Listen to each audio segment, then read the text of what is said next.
Doctors and nurses have read what have been your why didn't you come in sooner moments. Imaging guy here. I have a million of these. I work with vascular patients and wounds. Had a guy whose foot was completely broken sideways at the ankle. He had it still wrapped from when he left the hospital. He would use the stumpy part to move around on his wheelchair and leave little blood sponge prints on the floor. Another guy with bad ankle and foot wounds decided to stop going to wound care and was afraid to take the wraps off even after his foot started to stink. By the time I saw him his skin had kinda liquefied. Earlier on in my career I saw a guy with necrotizing wounds to both legs that had eaten to muscle in multiple places below the knee.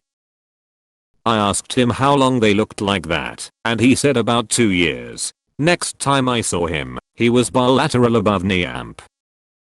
Stump wounds. Just stump wounds.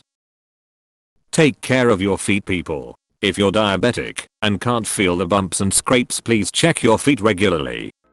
Doctor here might be a bit late and will probably be buried, but had a 65-year-old dude who was diagnosed with lymphoma 8 months before we saw him. He lived an hour out of the city and didn't want to drive in for treatment, so decided he wouldn't get treated at all and stayed on his little remote place in the country by himself. Essentially, because it didn't get treated, it spread along his skin and his neighbors called an ambulance when popping in on him. It had spread so far that it essentially went from his head to his knees. It had started to invade his eyes and mouth membranes. He couldn't drink and could barely see.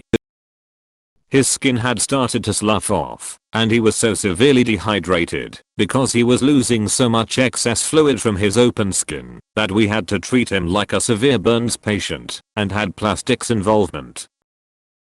The consultant said if he had received treatment, there was a chance he could have recovered. Instead, he died 3 weeks later. Former medic here called to a patient who had cut their leg while chopping wood about a week prior and now it was really itchy. Old gentleman, did not drive, lived alone. Got to his house, unwrapped the ungodly swollen leg to find that he had tried to superglue the wound closed and maggots had commenced to growing inside. The itching he was feeling was the writhing maggots under his skin. RPA here. The worst I ever saw was a man in his 50s who was an alcoholic and had anxiety problems who was brought in by his neighbors for a rare facial infertility or no. Turned he had squamous cell skin cancer that made the left side of his face look like the Batman villain Two-Face. The cord of his face and neck revealed that it had spread into his lymph nodes and mandible. The skin on his face was literally sloughing off as I spoke with him, and the smell was absolutely horrible, and I smell terrible things all the time. I have never almost vomited in a room except for him just due to the smell. I asked him why he waited, and he said he was just terrified of doctors and hospitals, and I believe him. He was extremely anxious the entire time he was in our addition. His neighbors were saints. They said they had been trying to get him to the hospital for months, but he would not come in. We transferred him to a tertiary hospital with endocrine cancer specialists. When I checked his chart a few days later, they basically said he was terminal. I am still just a nursing student, but my professor told us a story of when he was a nurse. An elderly 80-something-year-old woman came into the ER, and as he assessed her, he noticed her oral temperature was normal despite her neck being extremely hot to the touch. He decided to take her rectal temperature, which ended up being like 103 or something crazy. While he was down there, he noticed something peeking out of her vagina and proceeded to remove it. It was an old sock. She said her uterus had prolapsed months before, and she was using the sock to keep it in. They began treating her for TSS immediately, but sadly she went septic and died later that day. Tongue in cheek, he told us she died of toxic sock syndrome. DDEU nurses have to use dark humor to cope. Guy came in with a dead leg, waited until it turned black, and then decided to head to the ER. They tried an angiogram to open up blood flow, but it was way late for that. Guy had several clots in his lungs and legs. Undiagnosed atrial fibrillation. He couldn't believe we were going to amputate, kept asking me what else I could do. Go back in time a week ago and come in. Kinda around when it turned blue. Years ago as a nursing assistant on an oncology floor we had a guy admitted because he had had an erection for several days and had lost the ability to pee. His bladder was close to bursting and his poor junk was, think microwaved hot dog, really bad. But none of that was as interesting as the fact that this guy had untreated skin cancer on his nose for several years that had over time become infected, developed MRSA, and spread across his face. He had no nose, no cheek, and no eye on one side of his face, and was starting to lose his other eye. You could see part of his fucking skull. I don't know why he chose to leave it untreated, and I have no idea how long it took to get that bad, but I will never ever forget the smell and texture of his rotting face. On the upside, we were eventually able to convince him to have reconstructive surgery. He ended up getting a skin graft that covered up his eye, nose, and cheek. So, if you ever meet a very grumpy dude with nothing but a mouth and one eye, know that this is way better than the alternative. This happens all the time. People have a big stroke at home and can't move an entire side of the body. They wait several days thinking it's a flu or something. Nope, not the flu. Just a large clot in the brain that could have been reversed if you came in right away. This has happened a few times, actually. But I had a gal come in on Monday after being discharged from the hospital Friday after giving birth. So basically, we tell ladies to avoid intercourse until a doctor clears you, and well, her spouse kept insisting and insisting and insisting that Friday night she caved and let him go to town. He wound up tearing some stitches that were placed and bleeding like a stuck hog all weekend long.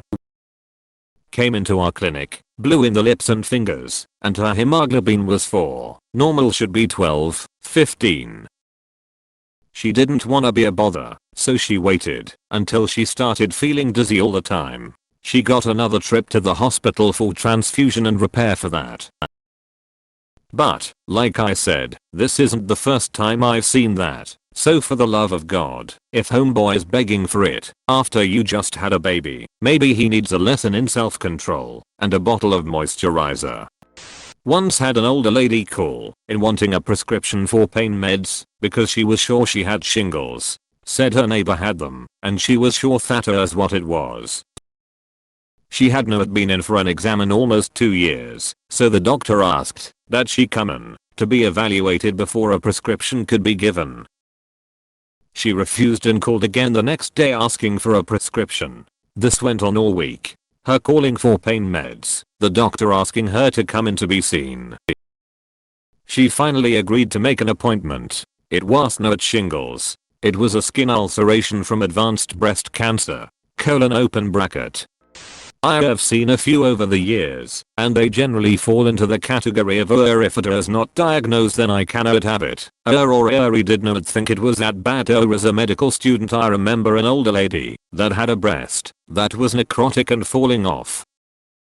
It had been progressing over the last several years. But, if she did not get diagnosed with breast cancer, then she could not have it.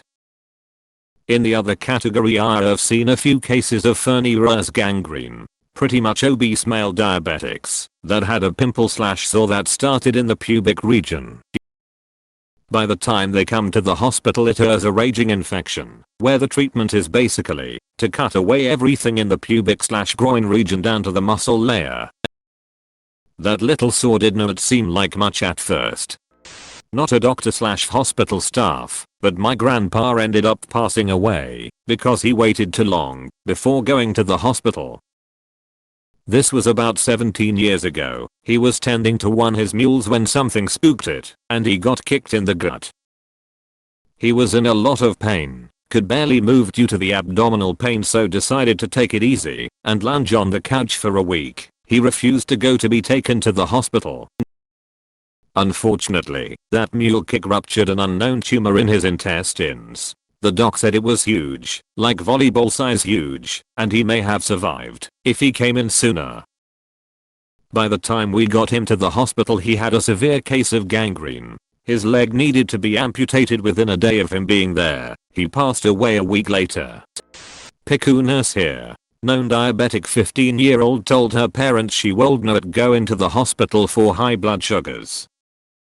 All they would say is over 300. Since she knew she would be in the hospital for a few days and wanted to be out of the hospital for her sweet 16. A very long story short, she went unresponsive on the way to the hospital after passing out. She went into DIC, and when she was allowed to pass she had 10 L of blood products that were not hers. We tried everything we possibly could for 8 hours. I'm a doctor, and while working in R&D we had an older chap, possibly in his 70s, who several days prior to presentation, had a sudden onset severe chest pain and vomiting while loading the car with shopping. He ignored it and struggled home. The next day he started to lose the use of both legs, and by the time he came to hospital had been crawling around his house for several days because he thought it would get better. He had had a major cardiac event, developed a clot which his heart had pumped out. It went down his body, broke in half, and blocked off the blood supply to both legs. He literally had dead legs.